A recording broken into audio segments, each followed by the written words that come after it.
Right. Should probably introduce.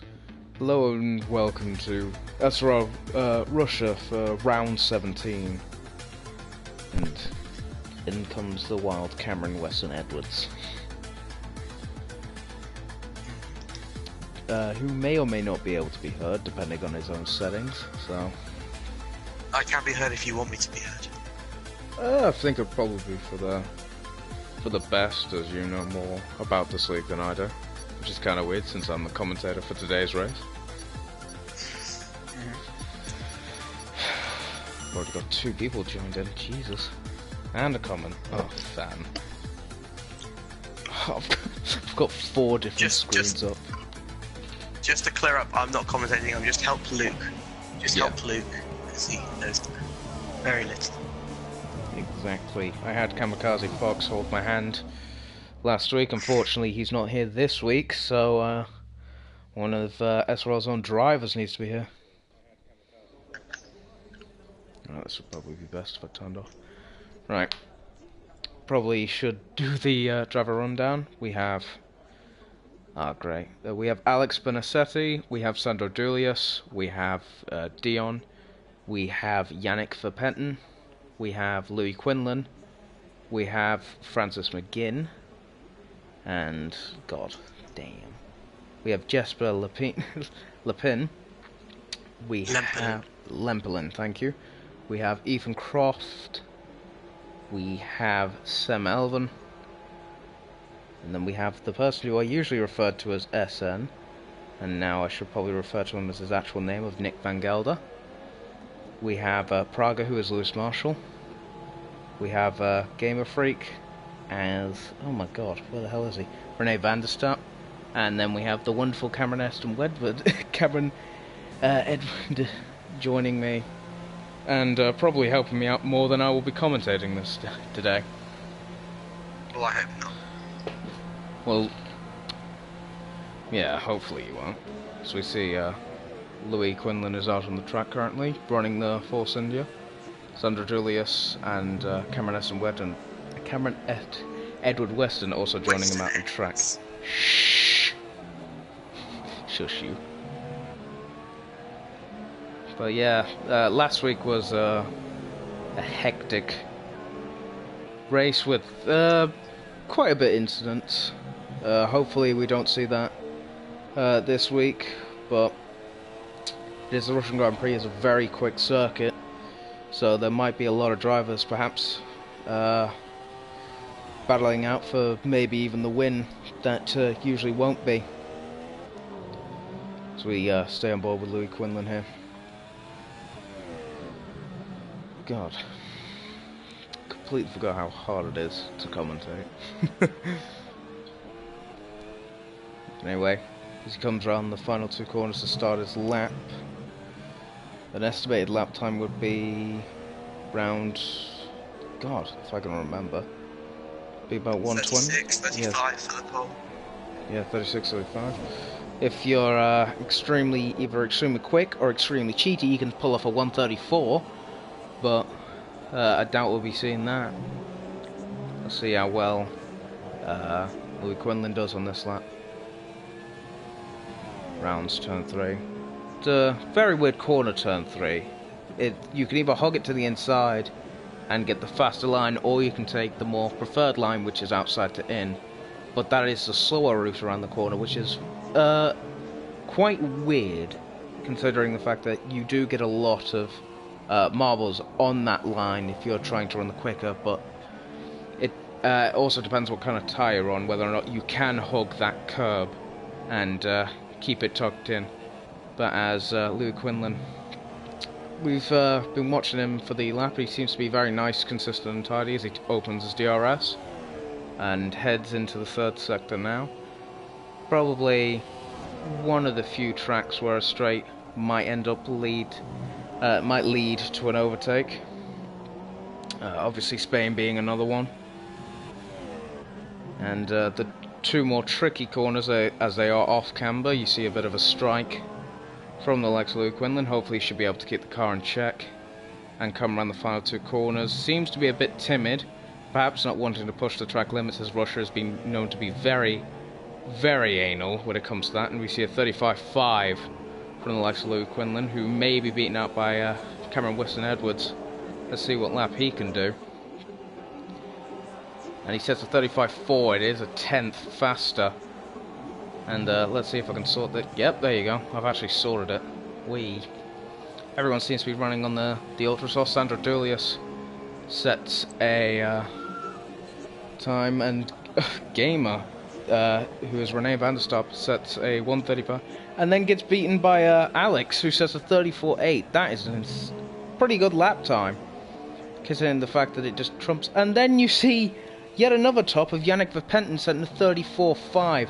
This is the man that took pole around Japan, and may have been a surprise pole, but currently he's been on fire.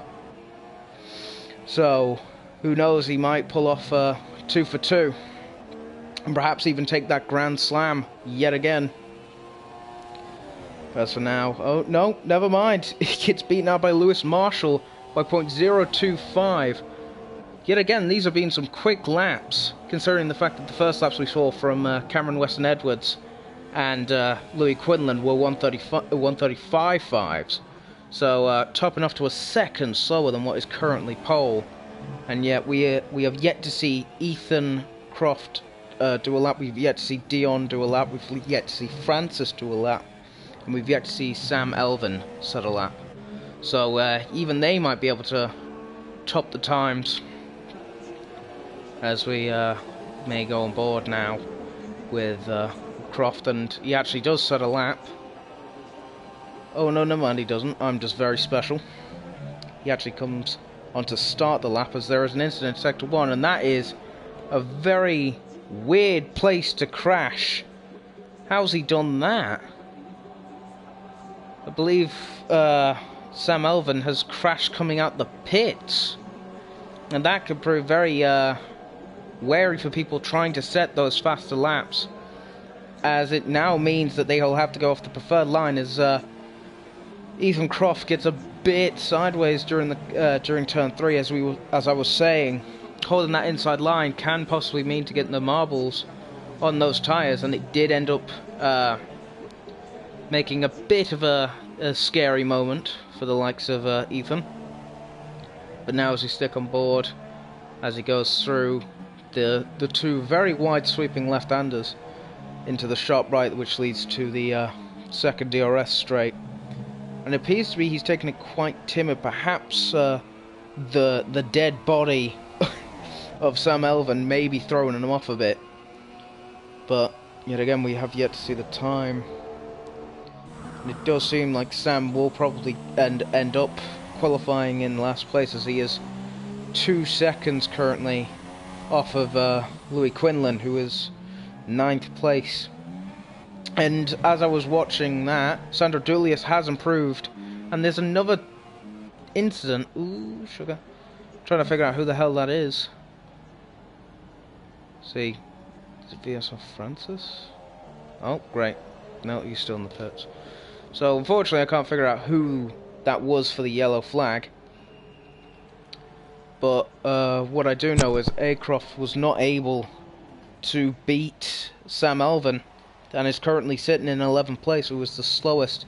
Oh, it was Dean. What? Dean appears to have lost. That's just an internet connection. Yeah, that's just an internet connection failure there. And that's not looking good for the Ferrari garage, as I believe that's Francis that comes out the pits. Or it could even be any of the 8 people that are currently in the pits. But anyway, we're probably going to cut back on board with one of the people I do know is out on the track, which is Louis Quinlan. See if he can improve on that lap that he set previously. Comes into Sector 3 now. Yet again, comes into probably one of the more technical sectors on the track, and goes off onto those off-camber corners. Does strike it sideways. There's a lot more than what he did on his first lap. And Dion does end up reconnecting, thank the Lord for the Ferrari garage, as we watch Louis Quinlan finish off his lap. That was a bit of a cheeky corner cut. Who will I say is the favourite to win the race? Well, it seems like Yannick Verpenten is on a streak, considering the last I saw of him, which was the Japanese Grand Prix, ended up taking a very decisive win. So, but at the same time, it is currently looking like Lewis Marshall is the fastest around the track, as we've seen, if I can find his damn name on here. Wow, yeah, there's going to be some awkward pauses as I try to figure out the driver names. Well, obviously this is my first time. Should have probably learnt them before the race, but I'm lazy.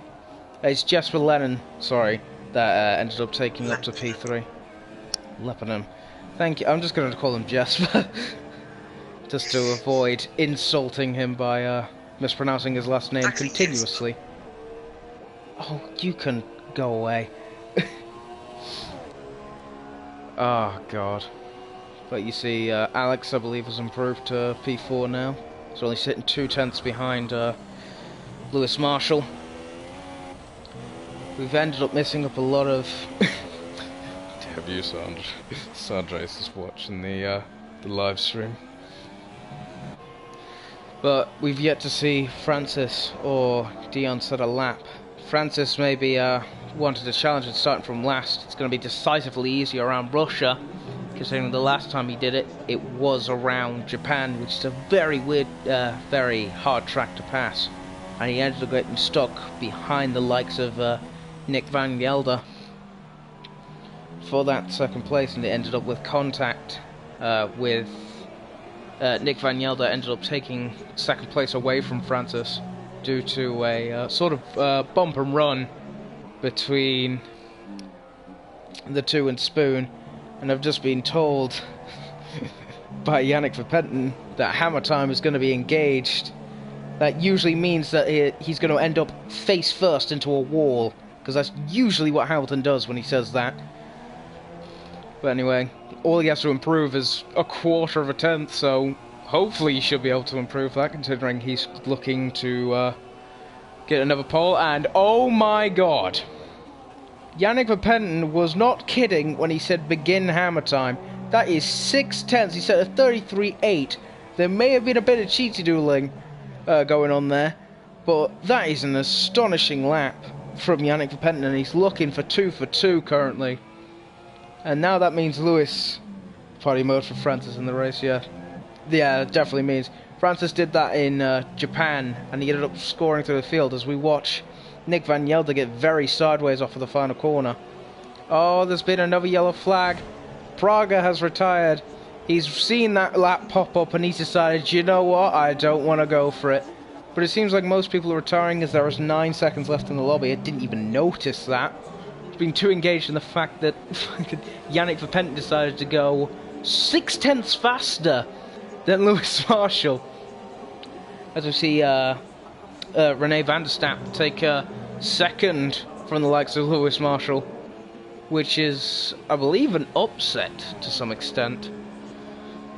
But now we watch Louis Quinlan go through Sector 1. He might be able to perhaps improve. He really wants to improve, as Cameron Weston Edwards did not improve on his lap and ends up finishing 1.3 seconds behind the astonishing lap of Yannick Verpenten. But let's see if Louis Quinlan can, in fact. He's improved again! Yannick Verpenten, honestly, that is an insane lap. And he's improved by about 2/10. Honestly. Is it? Oh, that might be... Oh, wait, was it a bit of banging? Because... hang on. Hopefully that might have sorted out any glitching. But Yannick Verpenten has set a time 7/10 faster than the next fastest person, and Nick Van Gelder goes to P3. And Jesper seems to be stuck in the rut of P5. As Yannick Verpenten starts gloating in the live stream chat. And did we see Louis Quinlan improve? He might have. It was, I can't remember whether or not he was in P9 or not. He didn't improve, so it's going to be Yannick Verpenten from the likes of René van der Stappen, and then following on is Nick Van Gelder, Lewis Marsh, Jesper, Alex, Sandro, Cameron Weston Edwards, Louis Quinlan, Dion, oh, I've got to find Sam Elvin, Ethan Croft, and Francis rounds out the qualifying for the Russian Grand Prix. So let's see. Yep, and here's Francis saying last to first. Yeah, most probably. You're going to have a bit of a run for your money when it comes to Yannick Verpetten. Jesus, that was a bit embarrassing. But let's see if he can perhaps even pull off that last to first, or he might have to settle for a first to podium here, because obviously the last time Francis did attempt this, he ended up only pulling off a P3 against Nick van Gelder and Yannick Verpetten. So, be interesting to see. It gave me a bit of action, thank God. As Van Gelder, Van Gelder, sorry.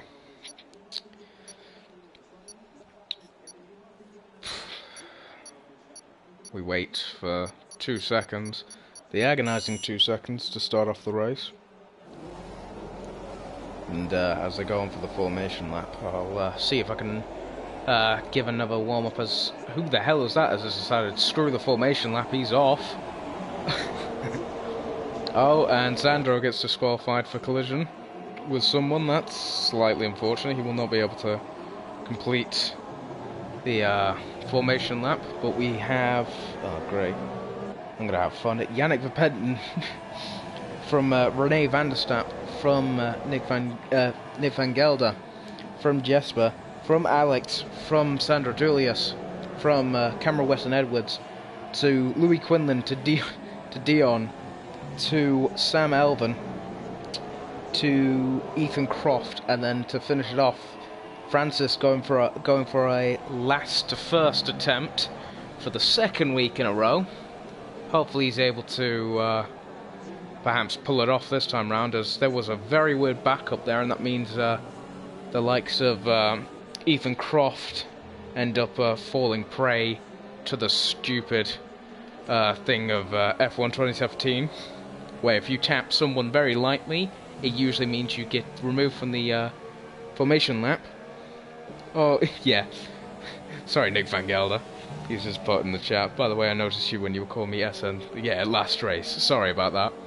I didn't know your name at the time, so I was just like, I'm gonna use SN and hope it works. So yeah, apologies to you, my man.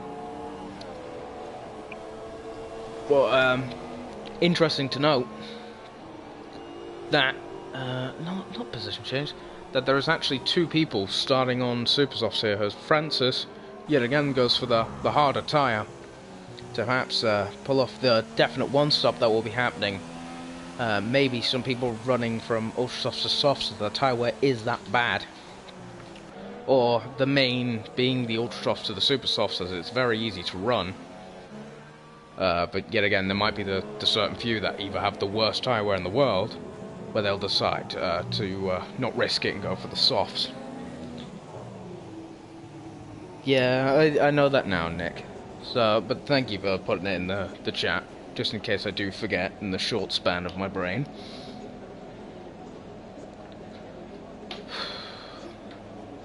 Anyway, Francis pulls up to start the race. We've got 1, 2, 3, 4 lights. Nice glitch.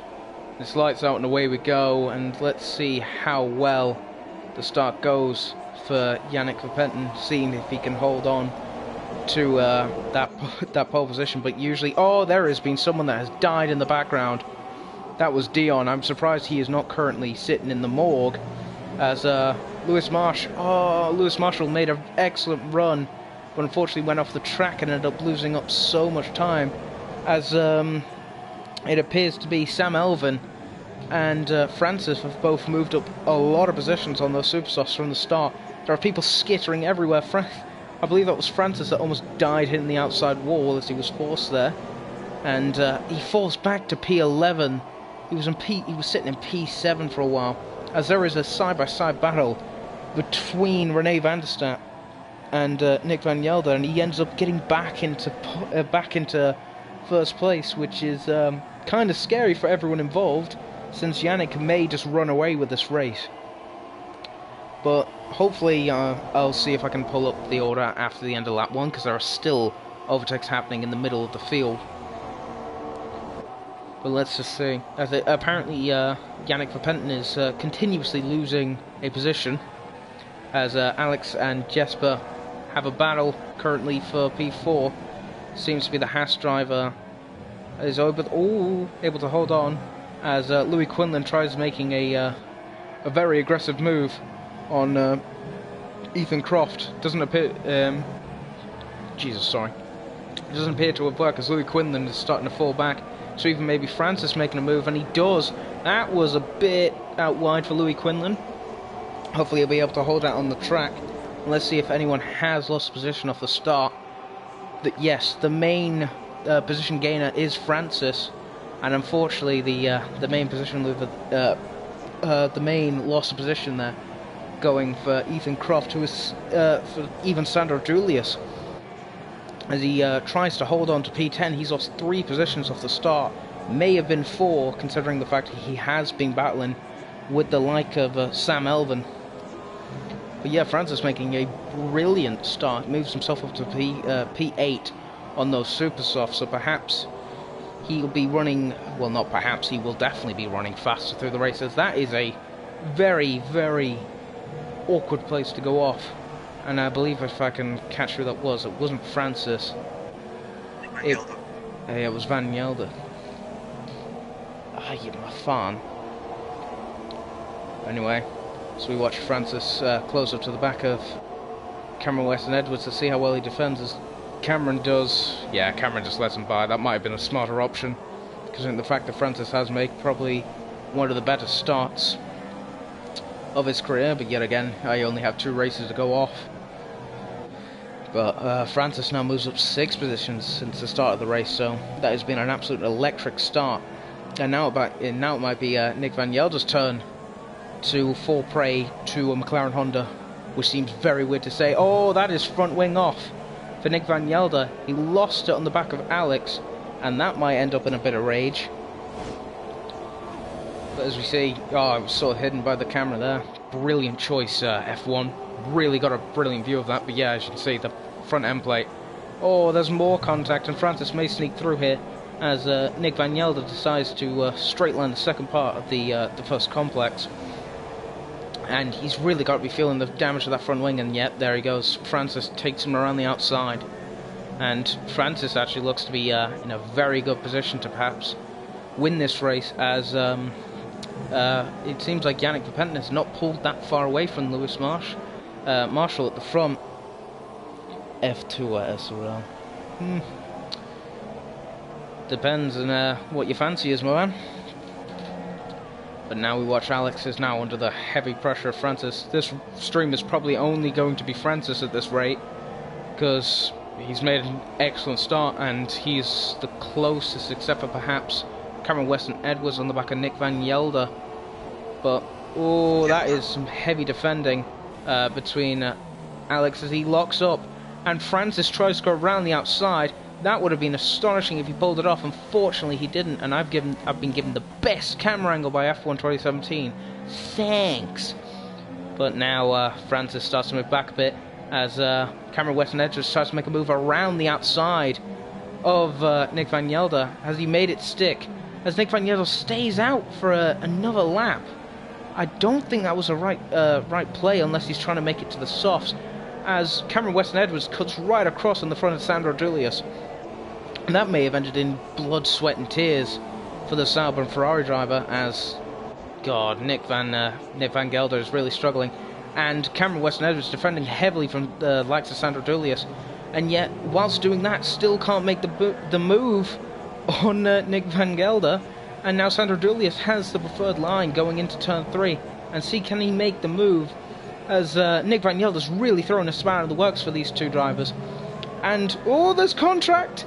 Oh, Louis Quinlan has been span. Oh, and he's made a bit of a traffic jam there, and that ended with Sam Elvin losing some front wing, trying to avoid the reversing Force India, but now Beastly, for the second week running, before the first pit stop, finds himself without a front wing. And gotta say, the Force India does not look appealing without a front wing, so I don't know what his game is there. If it's to improve the look of the bright pink Force India, I don't think he's gone the right way. But now let's see if I can get back to the battle between Cameron Weston-Edwards and Sandro Dulius, and perhaps even the wild Nick Van Gelder, who just refuses to give up on the position, even with half a front wing. And Cameron Weston-Edwards seems to be making the move and kept Sandro Dulius behind him. But Sandro was not happy with the sight of that blue Sauber in front. There was a bit of contact between Nick Van Gelder and Sandro Dulius, and now with the run, Sandro really looking to make a move through Cameron, see if he can make it stick. Oh, there was a bit of sideways movement from Cameron Weston-Edwards, perhaps may have scared the living crap out of Sandro Dulius. And now Nick Van Gelder is back in the fight with half a front wing. He has got the determination of a lion, honestly, as Cameron Weston-Edwards defends the inside, and he's lost both positions. Let's see if he can outbrake. Oh, no way Nick Van Gelder has gotten back through both of them. Nick Van Gelder has run over the camera. That's going to be $10,000, thank you very much. Just to dump on the charge of the front wing, and turn 3's really not treating that Renault nicely, and now it's going to be Cameron Weston-Edwards from Sandro Dulius to Nick Van Gelder, as there's a battle in the background between, it seems to be Ethan Croft and Dion, and Ethan is able to hold on to 10th place, and he has made a 2-place improvement, so even if he does perhaps lose out to Dion for that 1-point position, he will still have moved up in this race, as Nick Van Gelder may end up pitting at the end of this lap, considering he has... Oh, that's a turn of events. That's a definite turn of events, as Lewis Marshall ends up losing connection, and that means Jess and Francis are both going to go straight through the ghosting Mercedes driver. And Alex also makes a move. That was disastrous for Lewis Marshall. Sitting in a high P3, he has lost an M plate, so it was definitely a connection issue, but perhaps his race was already ruined way before that. And now Francis, as Jesper pits, moves up into P3, and that is an insane day's work for 6 laps. Moves up 10 positions, is only 5 seconds behind the likes of Rene van der Steur. As we see the ghost car of Praga come in, let's see if we can cut back to the battle between Sandro Dulius and Cameron Weston-Edwards, and there may have been a mistake from Cameron, as Sandro Dulius now finds himself ahead of the Sauber driver. I don't think that was really the intention of Cameron, but hopefully he's looking to stick within DRS and perhaps maybe even make a charge again, as we look back to the battle between Ethan Croft and Dion. As he round turn 3, that Ferrari driver is really looking to maybe pass straight past, perhaps on the straight, to make a move, as my game decides to switch back to Cameron Weston-Edwards, which was not my plan at all. But the closest battle on track is Dion and Ethan Croft, and that may end in absolute misery. Oh, yep, it has. That's front wing damage for Dion Star. I did call it. It was commentator's curse, really. Oh, and there's more contact. What is happening here? It's like Sebastian Vettel and Baku all over again. Oh, that was a nice switchback, but these two have bad blood. Ethan Croft is really not liking the fact that Dion is behind, and that is more front wing being shedded from that Ferrari. And they're side by side again, but I really don't know why they are going blow for blow continuously on this track. But it's not helping either of their races. You know, it's definitely going to be very interesting to see if they can even finish the race with where they're going, or they're just going to be finished with suspension and wheels. But as we come back to Nick Van Gelder, who is currently in a battle with his teammate Gelder, sorry, I keep on making that mistake and probably will make that mistake until I die. As Nick Van Gelder goes off the track, that might give Sam a bit of an opportunity. The teammate battle here, they're both in the banana car, and they're both on banana tyres. That's very appealing for my eyes. As Louis Quinlan, yet again, ends up spinning in the background. This has just not been his day. And as they go through the ghosting car of Lewis Marshall, Let's see what tyres are on now, and that is a lot of softs in the near the top 8, except for perhaps Louis Quinlan, are all on the softs. So this has definitely been a very interesting one stop perhaps for all these drivers, and they perhaps might even get ahead of the likes of Ethan Croft and maybe even Cameron Weston Edwards or Sandro Dulius with their strategy. But looking at it currently, Jess is currently Croft, and Nick Van Gelder is 15 seconds behind him, so it may come down to mistake perhaps from the likes of Ethan Croft or maybe even Cameron Weston Edwards that can move them up 1 to 2 positions. But looking at it currently, I've still got the glitch of Yannick van der Stup. Yannick Verpendant, I don't know what the hell just went through my head there, is currently 5 seconds in the lead. I must sound drunk trying to figure out all these names. But as we go, hopefully if I can see if I can get back up to... There he is. Yannick currently leading by 5 seconds in that Haas car. We didn't catch a lot of him last race, as it was just him on his own, and the battle for second was just way too interesting to watch this man just driving around the track in his own world. But car looks currently unscratched, as I've got a message and I'm probably being very stupid. Okay, Sander. Oh god. But yeah, it just seems to be Yannick's couple of weeks. This is completely up from 5.4. Francis is very slowly starting to close up the gap to the back of René van der Stup. There you go, got it right that time. But yeah, Francis is definitely closing up, and he's got a buffer to the likes of Alex of 8 seconds. And then behind him is was the battle of Sandro Julius and Cameron Weston Edwards. Unfortunately, the gap has improved to 3.5. So Sandro Julius is really stretching out that Ferrari and pulling away from the likes of Cameron Weston Edwards. And even as that is a lot of lag going on, that might just be me. I hope it's me and not Yannick Verpenten. Otherwise we may see a bit of strife as people try to close up to the back of him. As we go to Alex, who I believe has just started a pit. He has onto those red tyres, so he is going for that one stop for the 2 softer compounds, and Jesper may overcut him. He has, and has moved up into P6, so definitely going for the softs was the better option in his position. However, he is on more worn tyres, and Alex is on the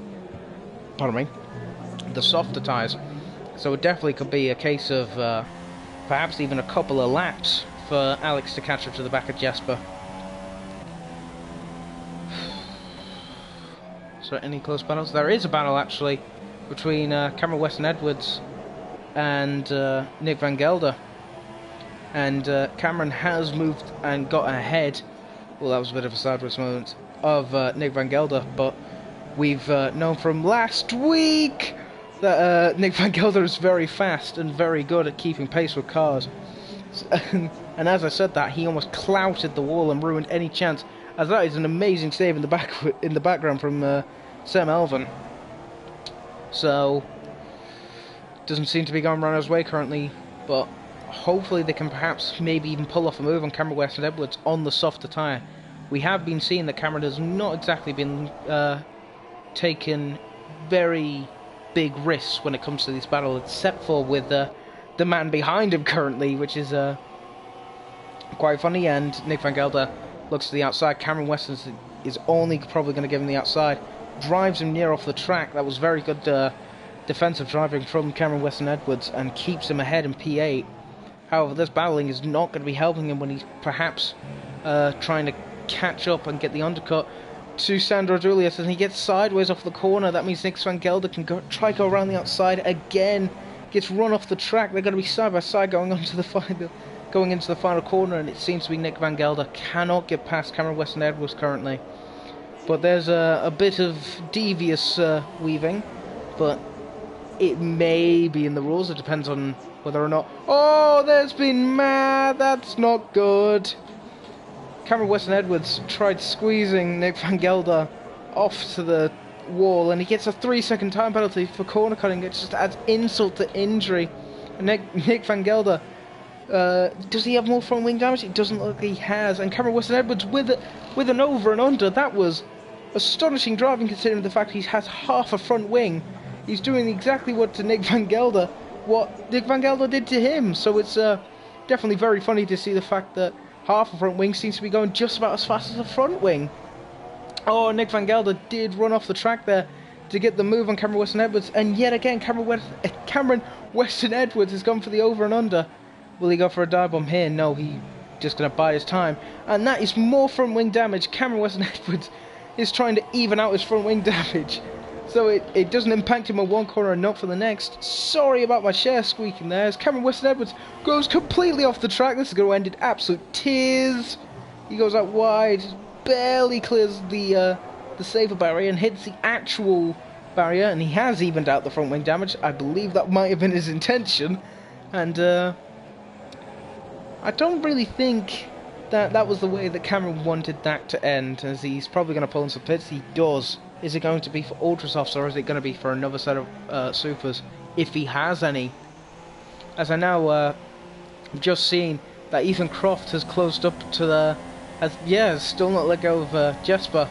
And Alex is only 6/10 behind this medium battle as well. And Ethan Croft, I don't think has pit currently. If I can get that up, game. No, he hasn't. He's one of the 4 people currently that hasn't pit. And it's currently holding him in P5, but you can see the worn tyres just aren't helping. And it looks like Alex is going to clean him around the outside. There was almost contact there. So that could have ended the likes of Ethan Croft's race. He's still in perhaps a battle with Cameron Weston-Edwards. And, well, not Sandro. He's still the only person. He's the last person who hasn't pit, which probably will put him in the range of probably Nick Van Gelder or Dion, who I believe was battling before. And it seems to be that Yannick Verpenten has pit, and that leaves Francis leading the race. So currently it is a achievement completed for Francis, who is currently leading the race on those super soft tyres. So he's hoping perhaps to push hard enough that... Oh, there's an incident. Oh no, just as I was talking about him, Dion has ended up crashing into the wall, and he spun? I'd love to know how this happened. He's managed to spin and lose front wing. His tyre has decided it's a mole, and is currently digging its way to, what's the other side of Russia? Australia, even. Ooh, and Cameron Weston-Edwards barely misses the ghost car. And Sam Elvin just does not give a fuck and goes straight through the car. And in fact, like many people are, the only person to take evasive action was Cameron Weston-Edwards, and may have cost him a bit of time to the likes of the people currently chasing them, with Sam Elvin and Louis Quinlan, who has not been having the funnest of races. And as we see Yannick Verpenten go through. And I believe Francis is actually getting very close to lapping the likes of Louis Quinlan and Cameron Weston-Edwards.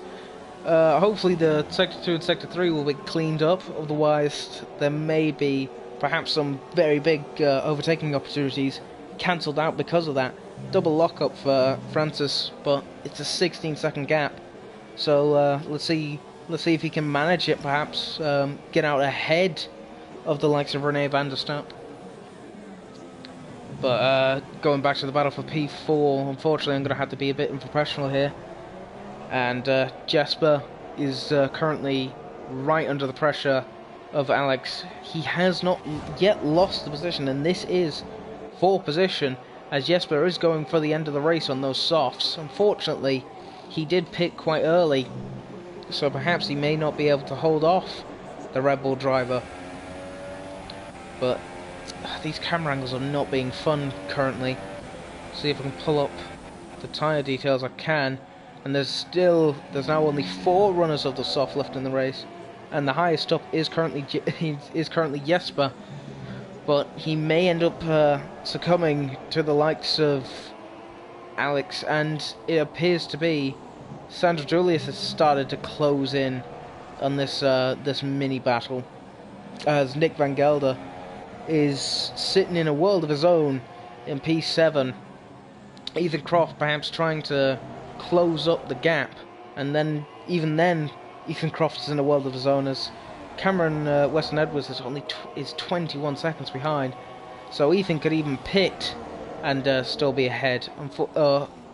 Although Cameron is currently closing, but it's definitely going to be a test of power, as Yannick Verpenton sets a 36.8, the fastest lap of the race, and that usually symbolises that he is the quickest driver by far, as he definitely has kept that qualifying pace and is currently just smashing out the quality laps to catch up to Francis. And it might even be the case of, if Francis does end up making a pretty big mistake, he may lose the position to Yannick Verpenton before he even pits. So definitely could be interesting, as Alex is looking very, very devious, trying to get up to that P4. Unfortunately, Jesper has a 12-second gap to the top 3, so it may not be that Alex ends up pulling off a podium position like he may have wanted. Well, like everyone wants. But yet again, looking at the order of how much people have gained, it seems to be Lewis Marshall with that disconnect is the biggest loser here currently, and the biggest winner is Francis, although he hasn't pit. So perhaps it might only be a shock horror 10 positions for him currently. But it seems to be that Ethan Croft has moved up 4 positions to contrast Nick Van Gelder's loss of 4 positions. So it definitely is. It's definitely a very mixed race currently, as I think the game's managed to glitch itself out, as it says Jesper's holding position from where he started, yet it just says a +1 next to his name. So esports ready F1 here, and it seems to be actually that the qualifying top 2 have lost the position to obviously Viasoft Francis, and they appear to be one of the few people, in fact the only people in the top 5 to have lost position since they're starting, as now it seems like Alex is really on the back of Jesper, and let's see what he can end up pulling off here, as Jesper perhaps may go to defend the inside. It depends on if Alex really wants to go for the dive bomb. He is getting closer and closer. He may Nico Rosberg it. He won't. He was going to stick. And that's a bit out wide. Still yet to see a penalty, except for Cameron Weston Edwards' unfortunate collision with Nick Van Gelder. So it's definitely still the closest battle on track. So we're going to be sticking on board with it. But it does seem to be like Louis Quinlan is closing up to the back of Sam Elvin. And after the race he's been having, I think he really wants to perhaps gain a win, of even if it is 1 position, and only make the loss minor. Well, that was an excellent drive from Alex. To see, he's definitely very desperate to get past Jesper, as he knows that this is 4 position. He's got 13 laps to do it though, so there isn't really any rush, and he will go around the outside. He squeezes Jesper out a bit, and Jesper, late on the brakes, does brilliant to defend on for the P4, as Yannick Verpenton again sets a 36.6, which I believe is a 2/10 improvement where he was before, and that is a moment for Jesper, and that usually means that Alex can make the move done. He has the inside, which is the preferred line, but ooh, there was a bit of contact, and that's going to send Alex through, and there's contact with the front wing yet again. People really not being nice to the front wings, and that is a run on Alex for Jesper, and Alex really isn't treating him too kindly. And hopefully there isn't any Cameron Weston Edwards contact up here. It doesn't seem to be, as that is a double lock-up. Oh no, there was contact, but it isn't that harsh, considering the fact that they're both currently running with a front wing. So let's see, as Jesper is really starting to hold under the pressure, as Dion has now left the session, which has caused a safety car. Oh no. Yes. Have we had a glitch lobby here, as Francis meanwhile had pit for the Ultras, which was probably one of the more unfortunate timings for him, as if he might have waited a lap or two later, he might have still been in the lead. Hopefully this is not the infamous safety car glitch that Russia really loves to have. But as the grid is quote-unquote reset, the order is Yannick Verpenten from René van der Stapp, from Francis, from Jesper, who now has a lot of people to worry about on those on those worn softs, and behind him is Alex, as we see René van der Stapp pull in, and that's perhaps for the Ultras, which is a smart call. Ow, my ears. Which perhaps was a smart call. Unfortunately, that does mean he loses the position for now, as I believe the safety car just... Hang on, I'm going to watch the back on the replay. I think the safety car just glitched out and I saw another safety car. No, that was just for me. And it seems to be Jesper now moves up in front of the gamer, as many people end up pitting. And by that I mean 3. Got above, but now Jesper moves up 2 positions, and yet that is a definite glitch safety car, as I just saw 2 people just go straight through it. So hopefully we don't have a massive glitch on our hands here, but knowing F1's esport ready game, I do think that's perhaps what is on our hands, as Francis is now paused, perhaps to look at the disgrace that is this live stream currently with me at the helm, or perhaps to do his own personal business. But let's see if I can actually get the race rundown. It's currently Yannick Verpenten from Francis, from Jesper, from René van der Stapp, from Alex, from Sandra Dullius, from Nick van Gelder, from Ethan Croft, don't know why I had a mind blank, from Cameron Weston Edwards, from Sam Elvin, from Louis Quinlan, to Lewis Marshall's unfortunate ghosted car. And I was correct, as I've just been given given a message, which is, hey, my name. If you want to learn what my name is, you're probably going to have to go to the live stream chat, unfortunately. And Francis has lost positions underneath the safety car. What the hell's happened here? As Jesper and René van der Stapp just decide to go through the McLaren driver's car, and unfortunately, as Francis was giving me kisses, he's lost 2 positions. So that is very very stupid of the F1 game, and that may have to be a readdress here as soon as they get off of the thing.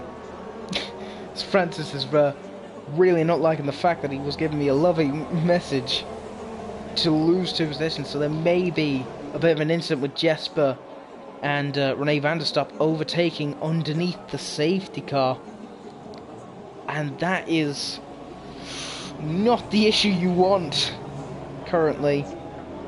But now, and even Alex now decides to go through the ghosted car. Oh god, my phone, please.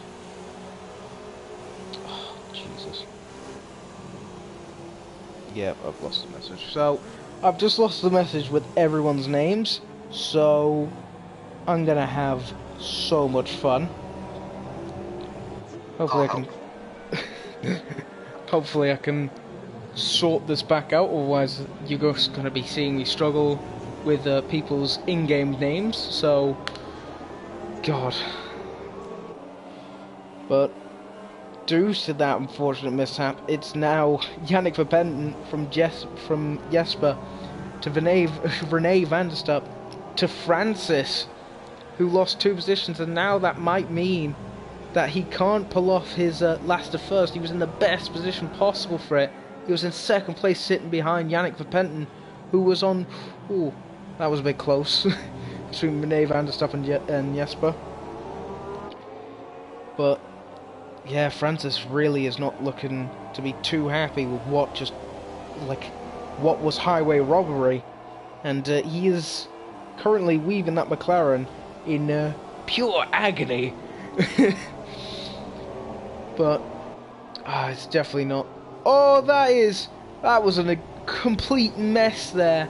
René van der Stamp completely stopped. Francis managed to pull up in time, but unfortunately for Alex, he ended up smashing straight into the diffuser of Francis, and now Sandro makes an overtake onto the safety car.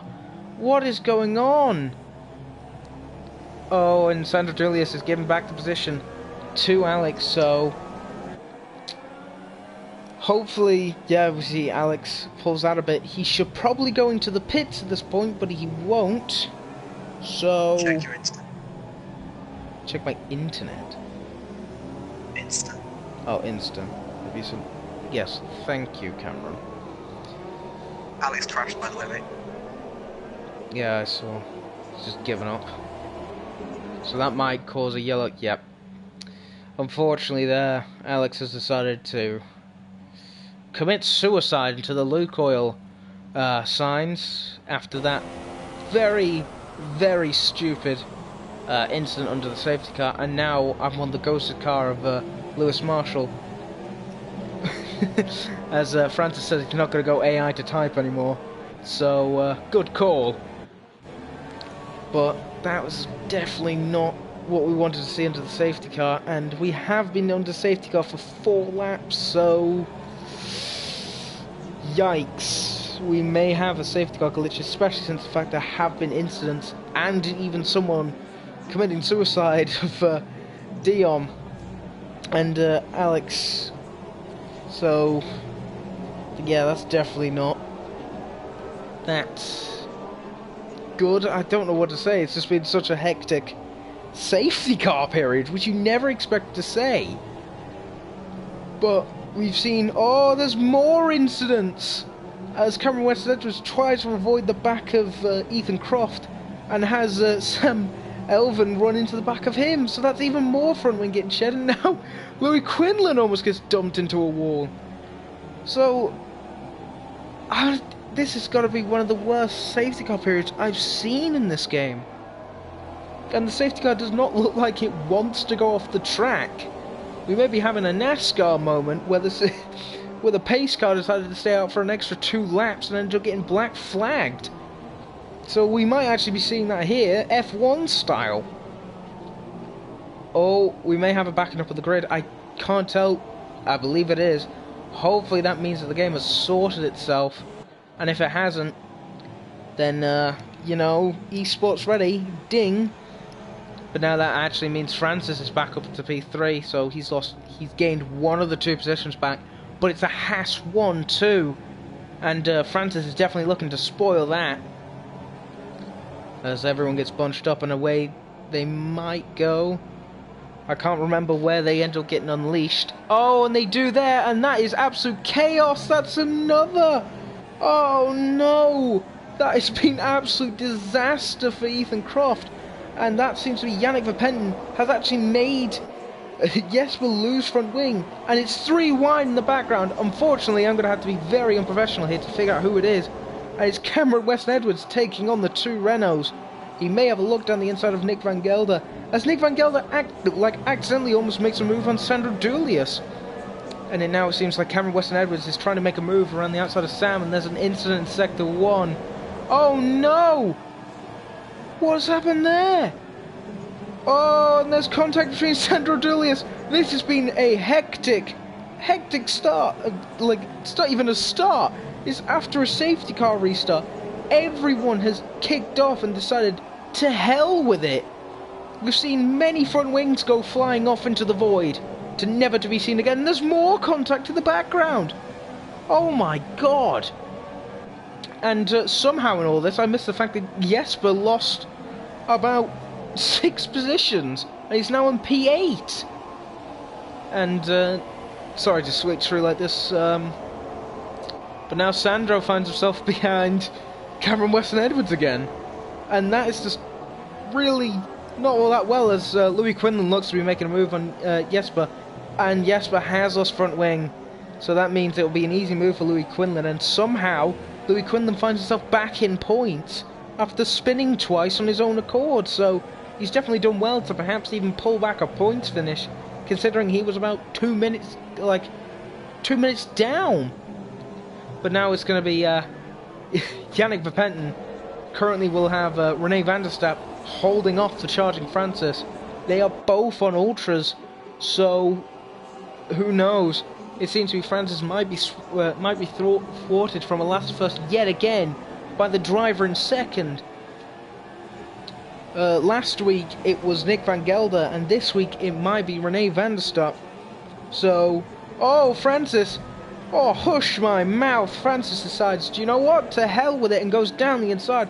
That was Kimi Räikkönen on Valtteri Bottas, except for this time there was no contact involved. Well, there was contact involved, as Cameron Weston-Edwards has yet another one of his famous internet quality issues and ends up losing connection.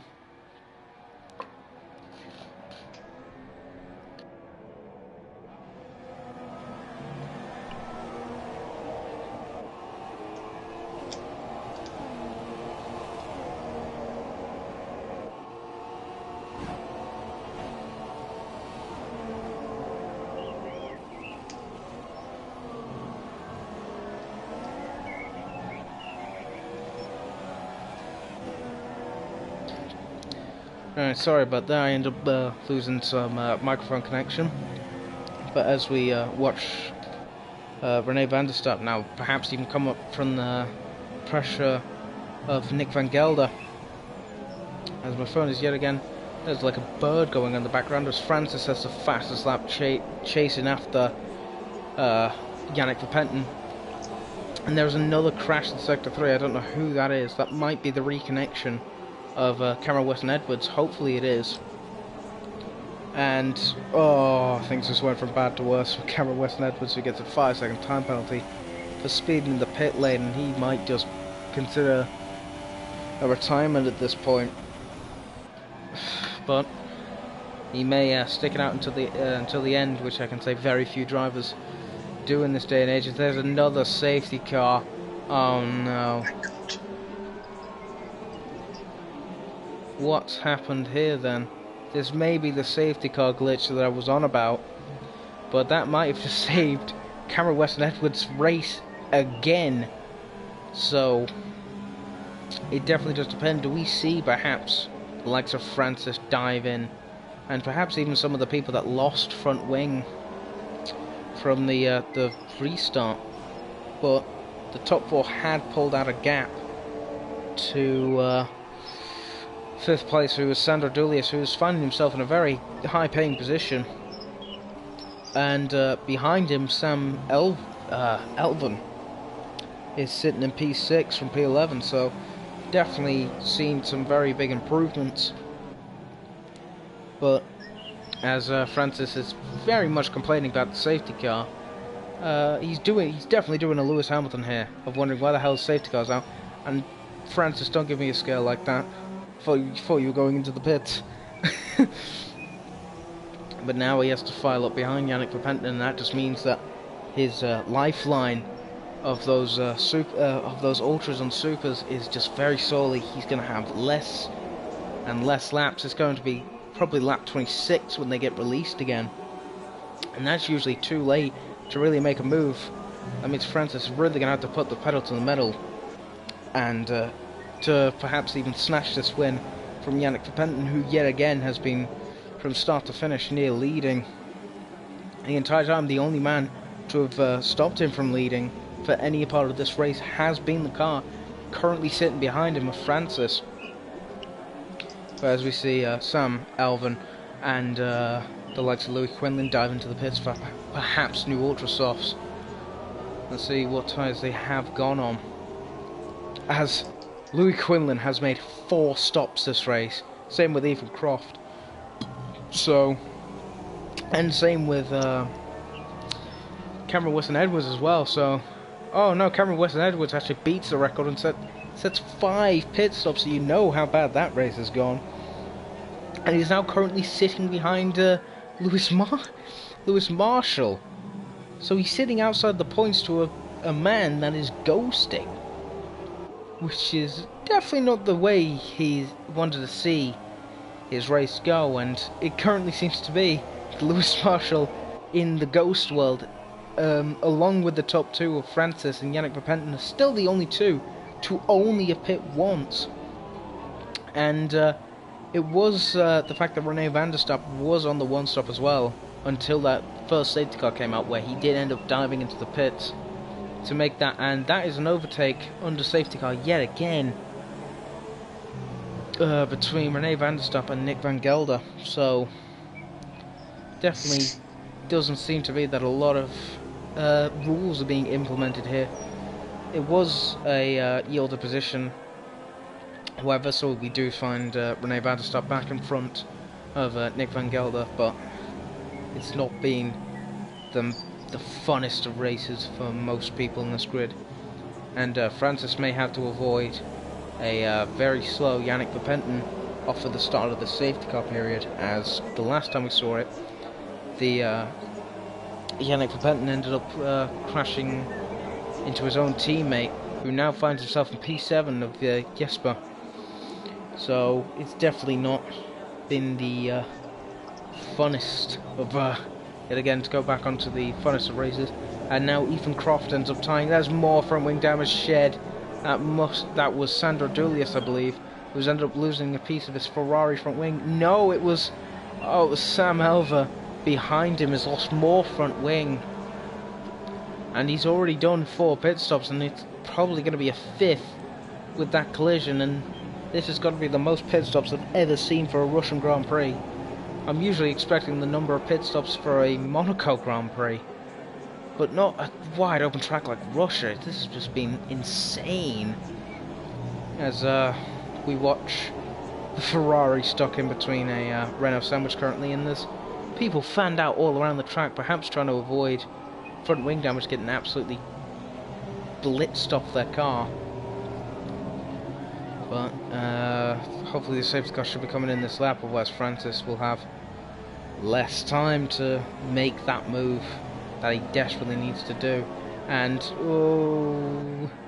Jesper definitely currently, and that is, I believe that's Cameron Weston Edwards unlapping himself, going past all the people. It is, and now he's got to see if he can chase up the back of the field again. So Cameron Weston Edwards is really in this situation hoping the safety car will stay out for another lap, otherwise he's just completely out of this race. And I believe the safety car has, as it breaks really. That is. This is one of the most chaotic races I've ever seen. It's 1:30 in the morning, so unfortunately I can't be as loud as descriptive as I want to be, as it is people sleeping.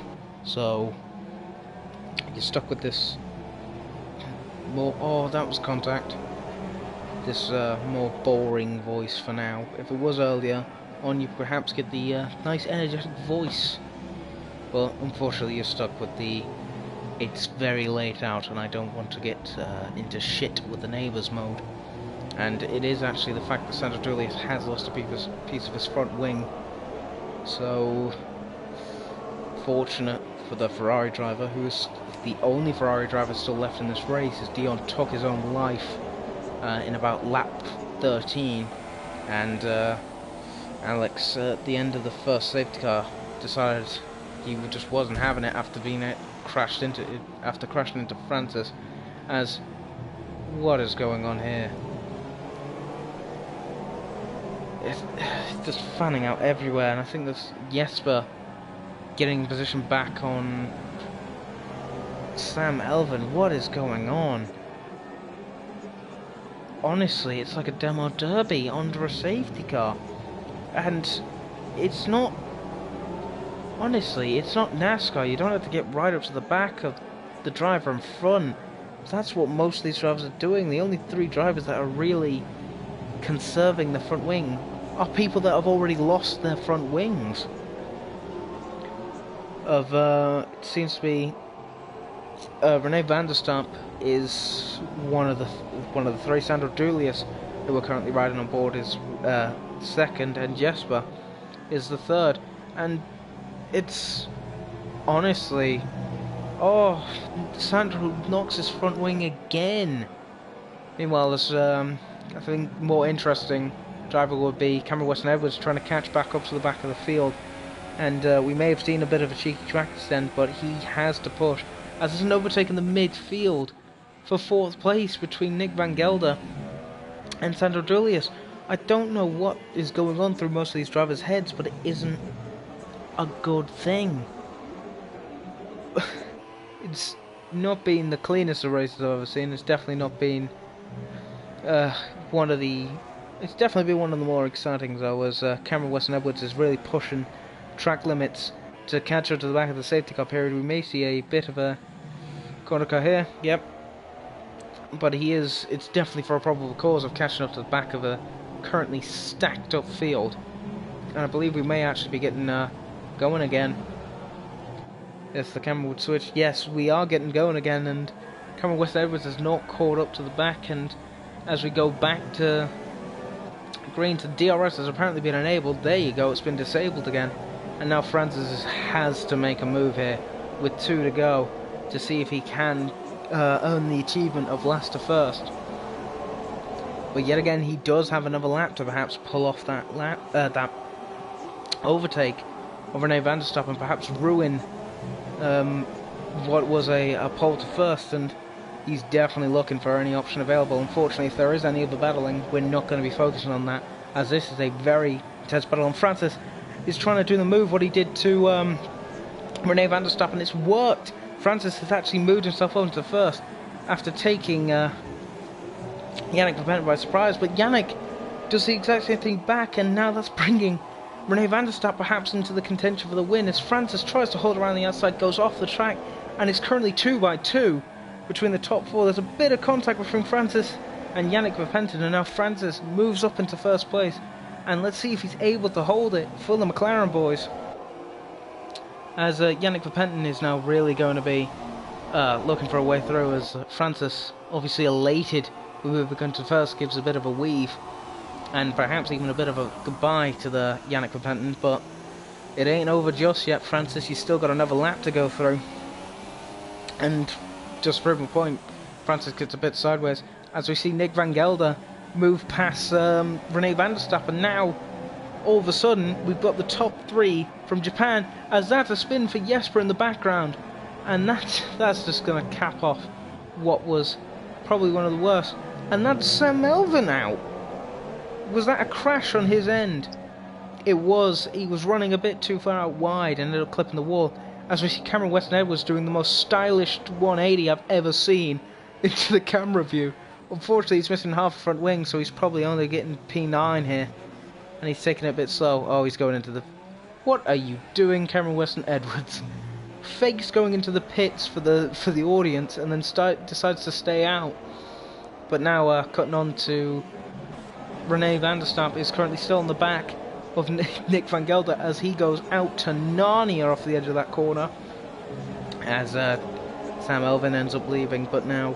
Ooh, Nick Van Gelder is going to be coming under the pressure of Rene van der Stappen. Even whilst I said that the race might even be over for the front, it's still a battle between Francis and Yannick Verpenten for the lead and for the win, and they still are pretty close. So Yannick could have a move here. Unfortunately, DRS is not activated, so Francis does not have to worry about the main straight line speed. He does have to worry about keeping it cool, calm and consistent here, though. Oh, pardon me. Yannick Verpenten is all over the back of him, but even his best efforts might not be enough. We might see a bump and run here on the last 2 corners, but Francis may do what he tried to do last week and wasn't able to pull it off, but this week he has. With the help of the safety car, Francis is going to come home to win the race in the most stylish way possible. Ends up doing a drift across the start-finish line. Well done to him. And Nick Van Gelder is able to hold on to P3, and it seems Rene van der Stappen is able to pull off a P4. Sandro Julius pulls off P5, and Louis Quinlan, after having probably the worst race I've ever seen, somehow comes across the line for P6. Ethan Croft for P7, Jesper for P8, and Cameron Weston-Edwards, after looking to be one of the better positions of the race, ends up completely fucking a lot of stuff, and that's very unfortunate for the man, the myth, the legend. But as we see, the drivers go up onto the podium now. I'm currently only getting a black screen, so hopefully if we get a bit of a speed up here, there you go, and you see a Sauber driver on pole for the win. What has happened here? That is... what? And apparently, according to F1, they've decided to take pity on Cameron Weston Edwards and have given him first place. What? What? Cameron Weston Edwards apparently won by a pit stop over everyone else. Round of applause to him. And apparently Francis is not going to do the last to first and ends up coming second place. What? And apparently Lewis... Hang on. What has happened here? Esports ready, ladies and gentlemen. The man, the myth, the legend, Cameron Weston Edwards, taking the win somehow. So, apparently... what the hell?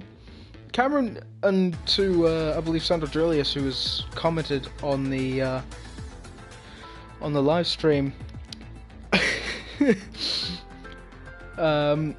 Cameron was not a lap down. Actually, he ended up unlapping himself.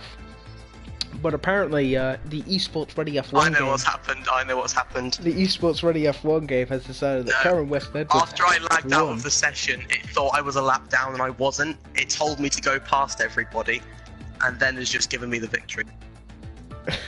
So, I've just been informed by Cameron Weston Edwards that the game decided that after he lagged out, the game decided that he was a lap down when he wasn't, and has decided to let him through everyone. And according to now the game, Cameron Weston Edwards has won by a dominating 27 seconds. So that was an excellent race from Cameron Weston Edwards to take home the win after being completely fucked from Francis and Yannick Verpenton. Obviously, the real podium is Francis, Yannick Verpenton, and I believe Nick van Gelder. But I was too distracted by the fact that the Sauber, the man, the myth, the legend, Cameron Weston Edwards has apparently won the race. So, round of applause to F1 for deciding that the Britishman always wins around Russia. But definitely one of the more bizarre and probably not the most clean race I've ever seen. But well done to Francis pulling off a last to first victory. One of the few I've seen on this game, so very, very well done to him. Well done to Yannick Verpenton. Unfortunately, he wasn't able to get the win that he was probably wanting from that weekend, but a podium place is still a very good position.